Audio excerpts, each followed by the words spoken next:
मोदी है उनको आप किस तरह देखते हैं? सर मोदी एक निहायत अच्छा इंसान है, क्वालिफाइड इंसान है। वो यहाँ से उठ के यहाँ हम सिर्फ ये शो करते हैं कि हमें तुमसे प्यार है, तुम जीतो या हारो हमें तुमसे प्यार है, ये वतन हमारा है? हम ये कहते हैं ये वतन तुम्हारा है, हम हैं खामखा इसमें। अच्छा, आने वाले वक्त पे दुनिया का सबसे सुपर पावर कंट्री होगा, आप मानते हैं इस बात को? कि अभी हमारे जो मुल्क में ये हालात हो गए कि लोग खाने में मजबूर हो गए, आटा इतना महंगा हो गया, आटा भी नहीं मिल रहा, कब तक ये हालात रहेंगे हमारे मुल्क में? हम सर जंगे लड़े बंदूकों तोपों के साथ, वो लड़े आईटी के साथ, वो लड़े एजुकेशन के साथ, वो लड़े 5th जनरेशन वार। लेकिन democracy in the world, India दुनिया की नंबर 1 डेमोक्रेसी है। वहाँ पे कोई इंस्टीट्यूशन दूसरे इंस्टीट्यूशन में कभी इंटरफेयर नहीं करेगा। माशा सर, मुझे बताएं कि पाकिस्तान चाइना की दोस्ती को किस तरह आप देखते हैं? देखिए पाकिस्तान और चाइना की दोस्ती अगर हम बात करें तो ये महज हम अपने खुद दिल को तसल्ली देने वाली बात है कि हम दोनों बहुत अच्छे दोस्त ममालिक हैं, लेकिन दोनों के अपने मुफादात हैं जिनकी वजह से ये दोस्ती बेस कर रही है। हम कह रहे हैं 1964 से लेके अब तक चाइना पाकिस्तान का दोस्त है, मदद कर रहा है, हर मुश्किल वक्त में खड़ा होता है, लेकिन उसके बीच उसके अपने मुफादात हैं सर। सी पैक बन रहा है, चाइना पाकिस्तान इकोनॉमिक कॉरिडोर बन रहा है, हम ये सोच रहे हैं कि इसमें हमारा फायदा है, सारा हमारे फायदा है, लेकिन चाइना को इसका फायदा है because he want to take over on Gwadar port.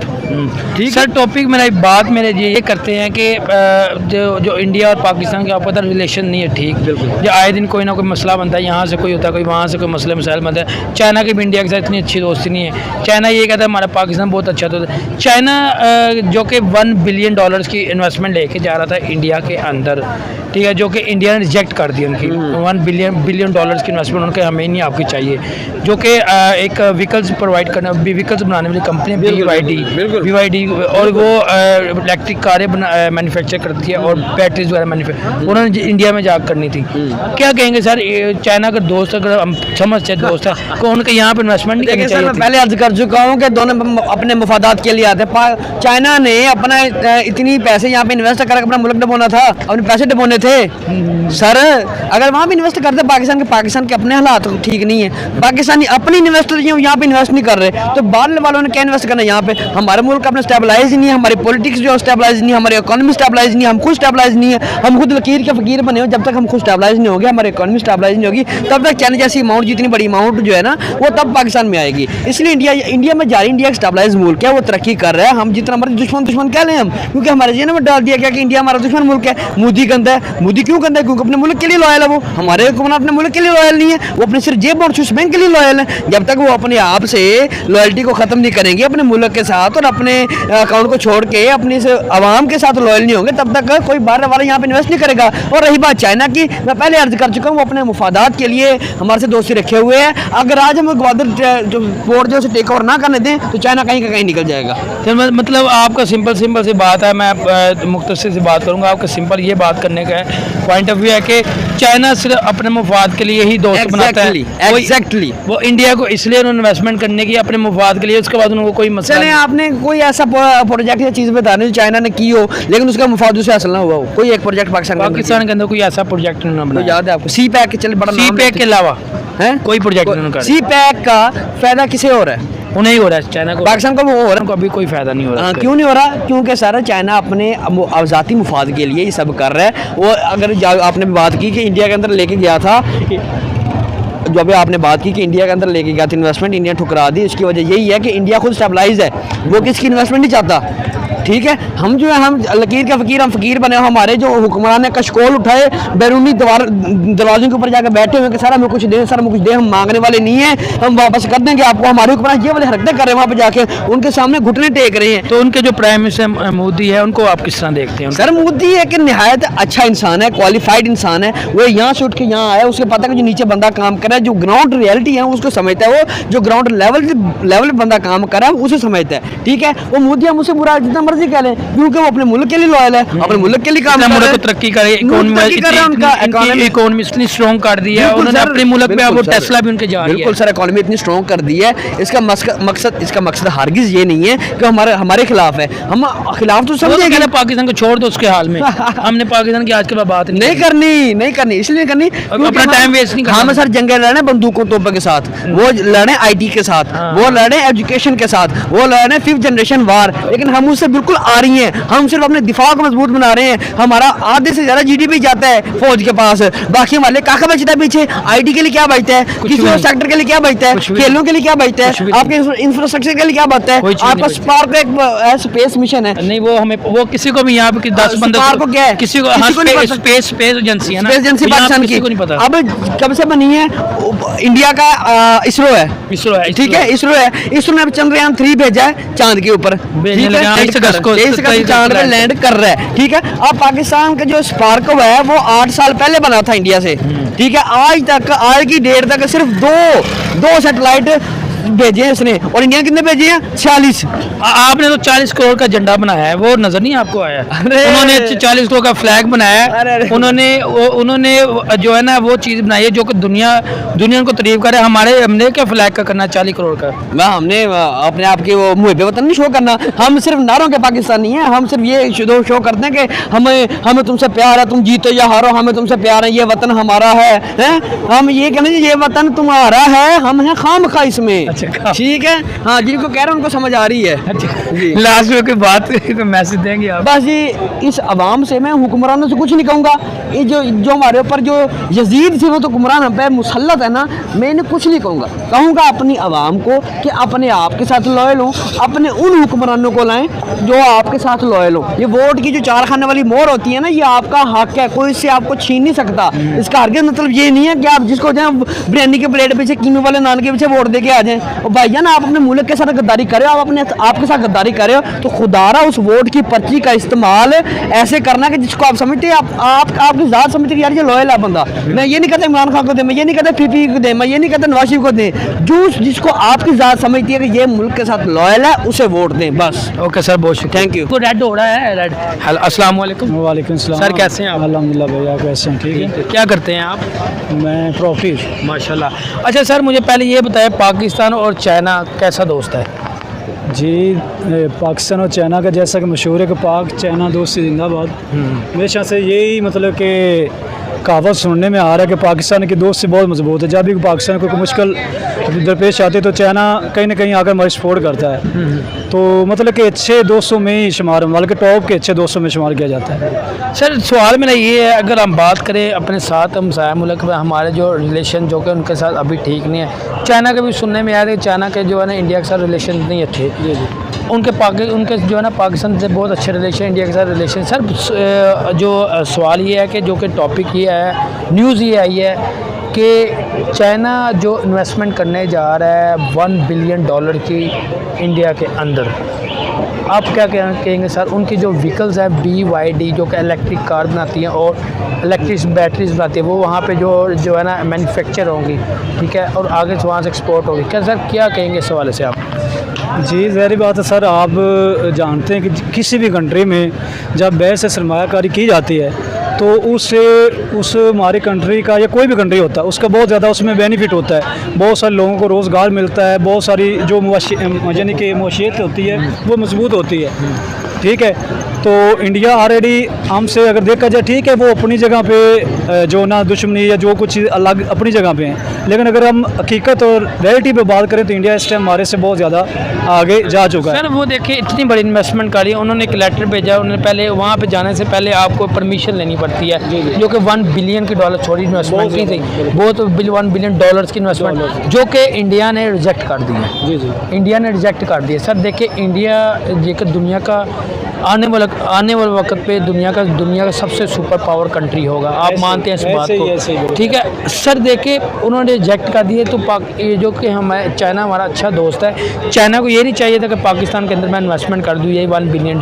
की व्हीकल्स के हवाले से और जो बैटरी मैन्युफैक्चर के हवाले से। इंडिया ने रिजेक्ट कर दिया। अब वो इंडिया से जो है ना रिक्वेस्ट वगैरह कर रहा है कि हमारी इन्वेस्टमेंट आप ले लें, मगर वो रिजेक्ट कर दिया $1 बिलियन। सर, आप किसी भी जगह पे अगर आप है ना, आप अगर अपना पैसा लगाएंगे तो सबसे आप पहले ये देखेंगे कि जिस जगह में मैं पैसा लगा रहा हूँ आके वो मेरा पैसा सेव है क्या, वो मेरा पैसा लॉस में तो नहीं जाएगा। दोस्त, मैं आपका दोस्त हूँ, लेकिन मैं फिर भी आपका अगर कोई बिजनेस में इसको देखूँगा, अगर इस बिजनेस में पैसा इन्वेस्ट करता हूँ तो मुझे बेनिफिट है या नहीं है। दोस्ती एक अपनी जगह पे।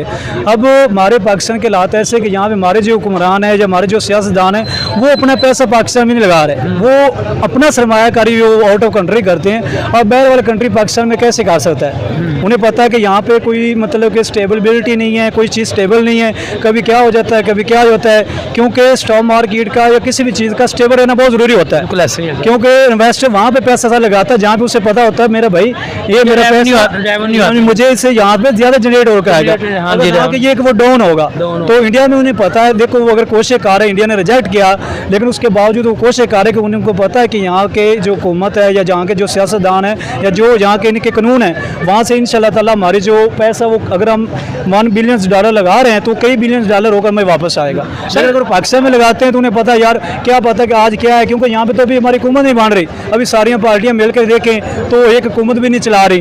अभी जब नेक्स्ट इलेक्शन होंगे तब ये भी अभी जो इकट्ठी हुई हैं ये भी अलग अलग हो जाएंगी। तो सर देखिए अगर बात करें वहाँ पे इंडिया के अंदर ऑलरेडी टेस्ला चल रही है, उनकी अपनी व्हीकल्स इतनी ज़्यादा कि इलेक्ट्रिक व्हीकल्स वो बना रहे हैं। अब मुझे बताएं सर, देखिए पाकिस्तान के जो हालात इस टाइम चल रहे हैं मौजूदा हालात में, जो कि इंडिया ने पाकिस्तान को कह दिया कि पाकिस्तान को छोड़ दो उसके हाल पे, इंडिया ने बोल दिया पाकिस्तान को उसके हाल पे छोड़ दो, हमने आज तक अब बात नहीं करनी है हमने पाकिस्तान। सर कब हमारे मुल्क में कोई ऐसी तरक्की आएगी, इतनी इन्वेस्टमेंट आएगी? अब $1 बिलियन की डॉलर की इन्वेस्टमेंट जो कि इंडिया ने रिजेक्ट की है, अभी भी सुनने में आया कि न्यूज़ ये आ रही है कि अभी वो रिक्वेस्ट करते जा रहे हैं कि क्यों, पाकिस्तान भी है, पाकिस्तान का अच्छा दोस्त है मगर पाकिस्तान उन्होंने रिजेक्ट कर दिया, पाकिस्तान में उन्होंने इन्वेस्टमेंट की बात ही नहीं की है। हम क्यों कहते हैं जी चाइना हमारा दोस्त है? चाइना तो वहाँ पर उसको जहाँ फ़ायदा नजर आए उसने वहीं पे काम करना है। कोई बंदा है, कोई भी दोस्त है ना, कोई भी है, आजकल ज़्यादातर मुफाद की दोस्ती होती है। अगर चाइना पाकिस्तान के साथ कुछ तल्लुक करता है ना तो वहाँ पे पहले वो ये देखता है कि मेरा यहाँ पे बेनिफिट क्या है, अगर मैं इतनी उसको पैसे दे रहा हूँ तो बदले में मुझे क्या मिलेगा, मतलब में मुझे क्या मिलेगा। ठीक है। तो दूसरी बात ये कि हमारा पाकिस्तान को खुद कुछ साबित करना होगा कि यार वाकई यहाँ पे अगर कोई बंदा ने सरमायाकारी करेगा तो उसकी इन्वेस्टमेंट सेव रहेगी। जब आप किसी को ट्रस्ट नहीं दे सकते कोई बंदा आपके साथ पैसा नहीं इन्वेस्ट कर सकता।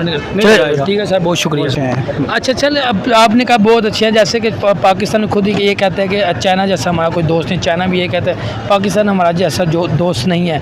सर सवाल मेरा ये है कि $1 बिलियन की जो कि चाइना इन्वेस्टमेंट करने जा रहा था इंडिया के अंदर करने जा रहे हैं, तो जो कि अभी भी रिक्वेस्ट कर रहे हैं, उनकी BYD जो कि इलेक्ट्रिक कार जो मैन्युफैक्चर करता है और उनकी बैटरी जो मैन्युफैक्चर होती हैं बनती है बैटरी वहाँ पे, उन्हें $1 बिलियन की इन्वेस्टमेंट चाहिए जो कि इंडिया ने रिजेक्ट कर दी है। सर पूछने का सवाल ये है कि क्यों नहीं पाकिस्तान के अंदर उन्होंने इन्वेस्टमेंट करने का सोचा? हमारा चाइना दोस्त है ना। श्योर, देखिए ऑलरेडी हमारा सिपेक यहाँ पे चल रहा है और सिपेक अभी तक उस पर काम रुका हुआ है एक हद तक, ठीक है, वो काम नहीं हो रहा जो होना चाहिए था। OBR का एक हिस्सा है CPEC, one belt one road का जो एक ब्रांच है जो जिस पे वो काम होना चाहिए था वो अभी रुका हुआ है। सो 1 बिलियन की आप बात करें, देखिए मुल्क के क्या हालात है, कितनी ब्रांड ड्रेन हो रही है। आपको पता है लोग अपनी जो आपकी ब्रांड एजुकेटेड तबका है, जो माइंड्स है इस मुल्क की, वो बाहर जा रही है। पिछले 2 साल से तकरीबन 9.5 लाख लोग इस मैंने जो सुनने में रिसर्च जो है 20 लाख जो है ना लेफ्ट कर गया स्टूडेंट, 20 लाख स्टूडेंट आज की न्यूज़ पे लेफ्ट कर गए। क्या वजह लगती है आपको सर? पाकिस्तान के अंदर अब चाइना हमारा अपना दोस्त हो के $1 बिलियन की इन्वेस्टमेंट नहीं कर रहा, अब वो इंडिया के अंदर इन्वेस्टमेंट करना चाह रहा है मगर इंडिया ने रिजेक्ट कर दिया उन्होंने। बेसिकली क्या है, देयर आर मैनी फैक्टर्स, बहुत फैक्टर्स है। सबसे बड़ी फैक्टर है कि पॉलिटिकल इंस्टेबिलिटी है, ये राइट है, और दूसरी है कि यहाँ पे जो इन्वेस्टर है वो सिक्योर नहीं है। हर इन्वेस्टर यहाँ पे डर रहा है, वो नहीं चाह रहा कि यहाँ पे इस मुल्क में पैसे इन्वेस्ट करूँ। इवन के जो यहाँ पे जिसके पास पैसे हैं वो ये सोच रहा है कि मैं यहाँ से भाग जाऊँ, पैसे बाहर लेके जाऊँ, बाहर इन्वेस्टमेंट कर लो। एग्जैक्टली, करप्शन टॉप पे हैं, राइट। आपके इंस्टीट्यूशन में देखिएगा, अगर एक अफसर जो है वो 17 स्केल का 18 स्केल का ऑफिसर 60-70 हज़ार से कहाँ से गुजारा करेगा? उसमें खामखा करप्शन करनी है, राइट। आप देखिएगा हमारी जो पर डे की आप एक्सपेंडिचर्स हैं वो तो उस तनख्वाह से उसकी पूरी नहीं होगी, सो डेफिनेटली उसने जाना है करप्शन की तरफ। सो ये फैक्टर्स है, करप्शन हो गया, पॉलिटिकल इंस्टेबिलिटी हो गई, और ये हमारे जो इन्वेस्टर्स हैं यहाँ पे सिक्योर नहीं है। सो जो पॉलिसीज़ मेकर्स हैं उनको चाहिए कि कुछ ऐसी पॉलिसीज़ लेके आए कि जो यहाँ पे इन्वेस्टर्स हैं वो भी सिक्योर हों, करप्शन के लिए कोई ऐसे पॉलिसीज़ बनाए कि करप्शन की रोकथाम की जाए, and so these are the factors. चले 7 कंट्रीज़ जो कि 1971 को जो कि हमारा बांग्लादेश आज़ाद हुआ और बांग्लादेश यहाँ से लेफ़्ट हो गया पाकिस्तान से, उनका एक मुल्क था बांग्लादेश, इतनी तरक्की कर गया हुआ है। अफ़गानिस्तान ने दो साल में अपनी इतनी तरक्की की है। इंडिया जो कि दुनिया का सुपर पावर कंट्री बनने जा रहा है, इकॉनमी वाइज, IT वाइज, हर जगह से वो स्ट्रॉन्ग है। उन्होंने चंद्रयान 3 बनाया तो हमने तो 40 करोड़ का वो फ्लैग जो है ना 14 अगस्त को आज़ाद, क्योंकि ये देखना हमने कि 500 फीट से बॉर्डर में ऊपर हो हमारा झंडा इंडिया से। क्या कहेंगे सर, इंडिया इतना स्ट्रॉन्ग कंट्री हो चुका हुआ है, लोग इन्वेस्टमेंट करने के तल्ले कर रहे हैं उनके। देखिए $1 बिलियन की इन्वेस्टमेंट उन्होंने रिजेक्ट कर दी है। बेसिकली क्या है, जो हमारे 70 साल है 70 इयर्स एरा में ज़्यादा हमारी यहाँ पे बादशाहत जो है फ़ौज की रही है, अभी भी है तो इधर खाते हैं। बेसिकली क्या है कि until and unless institutions interference बंद ना कर दे पॉलिटिक्स में, पार्लियामेंट में, अवाम या पार्लियामेंट खुद से फैसला ना करे, तब तक ये सिलसिला जारी रहेगा। सर इंडिया भी तो इतना स्ट्रॉन्ग है, उन्होंने कैसी पॉलिसी, वो कैसे स्ट्रॉन्ग है? वो था इस the number 1 democracy in the world. India दुनिया की नंबर 1 डेमोक्रेसी है। वहाँ पे कोई इंस्टीट्यूशन दूसरे इंस्टीट्यूशन में कभी इंटरफेयर नहीं करेगा। ये बात है। और सबसे बड़ी फैक्टर है हमारी इस मुल्क की अनटिल एंड अनलेस अगर हम एक इंस्टीट्यूशन दूसरे इंस्टीट्यूशन में या पॉलिटिक्स में इंटरफेयर करना ना छोड़ दे, तब तक ये सिलसिला जारी रहेगा और हम इस जलील ख्वार रहेंगे। चलिए सर, आप क्या कहेंगे, कब तक मुल्क, अभी तो मुल्क में हमारे स्टेबल नहीं हो पा रहा, हमारा वज़ीर आज़म स्टेबल नहीं हो रहा, हमारी डॉलर स्टेबल नहीं हो रहे, हम IMF के इतने कर्जे नीचे उतर गए हैं कि अभी हमारे जो मुल्क में ये हालात हो गए कि लोग खाने में मजबूर हो गए, आटा इतना महंगा हो गया, आटा भी नहीं मिल रहा। कब तक ये हालात रहेंगे हमारे मुल्क में? इंडिया इतना स्ट्रॉन्ग हो चुका है, दुनिया उनकी तारीफ़ कर, उनके प्राइम मिनिस्टर मोदी बुर्ज खलीफा गए, वहाँ पे गए, UAE गए, उनके बुर्ज खलीफा पर तस्वीरें हैं, वहाँ पे जो है उनके झंडे लगे, उनकी तस्वीरें, UAE गए, वहाँ सॉरी ऑस्ट्रेलिया गए, उनका वो उनको मतलब अप्रिशिएट किया, वहाँ पर उन्होंने झंडे लगाए गए। वो फ्रांस गए, उनको अवार्ड दिया गया। हमारे वज़ीर आज़म जाते हैं तो वो कुछ ना कुछ ऐसा काम करके आते हैं, कोई हमें बड़ी शर्मिंदगी होती है। देखिए, नो डाउट के वर्ल्ड वाइड जो है फूड की या एनर्जी की जो क्राइसिस बड़ी है, हर मुल्क को फेस करना पड़ा, इवन के यूरोप को। लेकिन वो ममालिक डेवलप कंट्रीज़ है, उन्होंने सस्टेन किया। हमारे जैसे ममालिक में देखिए, इमरान खान को हम लेके आए, हाँ जी, कौन लेके आया? इट्स क्रिस्टल क्लियर, ठीक है। अब जाके फिर इमरान खान को वो धकेल रहे हैं और किसी और को लेके आ रहे हैं। यही वो पहली बात है जो मैंने बात की, अनटिल एंड अनलेस इंस्टीट्यूशंस की इंटरफेरेंस पॉलिटिक्स में बंद ना हो जाए तो चीज़ें इस तरह ही जाती है। ओके, लास्ट में कोई मैसेज देंगे, लास्ट में कोई अपनी ये देखने वाली आवाम को जो आपको देख रही है इस टाइम? आपको ना मैं कुछ बताता हूँ, आपको इंडियन देख रहे हैं, बांग्लादेशी देख रहे हैं, अफगानी देख रहे हैं, आप और पाकिस्तानी चारों आपको देख रहे हैं, आप चारों को कोई मैसेज इकट्ठा ही? मैं चाह रहा हूँ अपने मुल्क के लिए कि यहाँ पे जो पार्लियामेंट के लिए लोग मुंतखब होते हैं ये आवाम के थ्रू हों, ठीक है। इदारों को खुदारा पॉलिटिक्स में इंटरफेयर करना छोड़ दे, इस मुल्क पे रहम करे, ठीक है। और पार्लियामेंट फैसले करे, इकनॉमिक सिक्योरिटी एवरीथिंग के फैसले आवाम पे छोड़ दे, पार्लियामेंट पे छोड़ दे, मुल्क खुद बहुत ठीक हो जाएगा। ओके सर, बहुत शुक्रिया। Thank you so much.